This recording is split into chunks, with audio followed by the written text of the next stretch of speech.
Hello everyone, सबैजनालाई जय मसी, नमस्कार अनि गुड मर्निङ। अनि यहाँहरू सबैजनालाई पुनः स्वागत गर्न चाहन्छु मेरो यस च्यानलमा। यहाँहरू सबैजना सन्चै हुनुहुन्छ होला र म पनि सन्चै छु। सो आज पनि यहाँहरूलाई बाइबल सम्बन्धी केही प्रश्न उत्तर भिडियोलाई यहाँहरूको माझमा लिएर आएको छु र भिडियोको अन्तसम्म रहिकन आफ्नो प्रतिक्रिया दिनुहुनेछ भन्ने आशा पनि राख्न चाहन्छु। सो यहाँहरूलाई ढिला नगरी आजको पहिलो प्रश्नतिर यो समय लिएर गइरहेको छु। सो यहाँहरूको मोबाइलको स्क्रिनमा यस समय आजको पहिलो प्रश्न, परमेश्वरले मरुभूमिमा मूसासँग के मार्फत कुरा गर्नुभयो? सो यसको लागि अप्सनहरू दिएको छ। अप्सन ए बादलद्वारा, अप्सन बी पानीको वर्षात, अप्सन सी स्वयं अगाडि आएर, अप्सन डी जलिरहेको झाडी। यो टाइम स्टार्ट नाउ।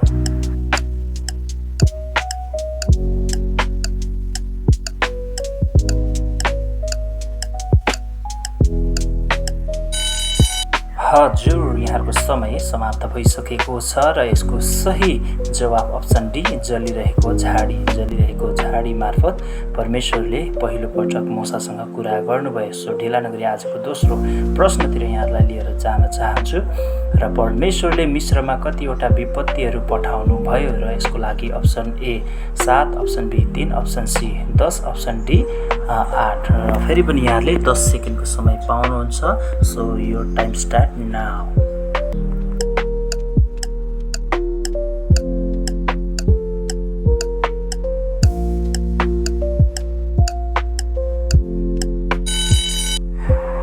फेरि पनि यहाँहरूको समय समाप्त भइसकेको छ र यसको सही जवाब पनि अप्सन सी 10वटा विपत्तिहरू पठाउनु भयो। र यहाँहरू सबैजनालाई धेरै धेरै धन्यवाद भन्न चाहन्छु भिडियोलाई यहाँसम्म हेरिदिनु भएको लागि। र हाम्रो भिडियोलाई मन पऱ्यो भने लाइक, सेयर अनि कमेन्ट गर्न नभुल्नुहोला। र च्यानलमा नयाँ हुनुहुन्छ भने सब्सक्राइब पनि गरिदिनु होला र हाम्रो पेजमा नयाँ हुनुहुन्छ भने पेजलाई फलो पनि गरिदिनु होला भनेर भन्न चाहन्छु।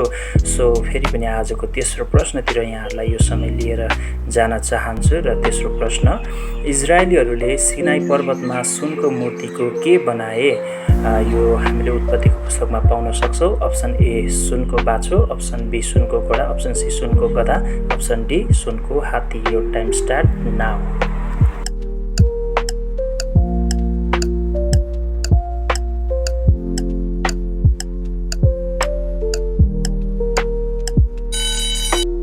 साथीहरू, यहाँहरूको समय फेरि पनि समाप्त भइसकेको छ र यसको सही जवाब अप्सन ए सुनको बाछोलाई बनाएर उनीहरूले पूजा गर्थे। सो ढिलो नगरी आजको चौथो प्रश्नलाई राख्न चाहन्छु।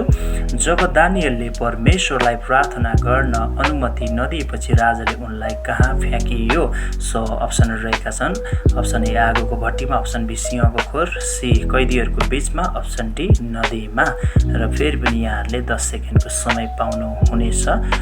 सो यो टाइम स्टार्ट नाउ।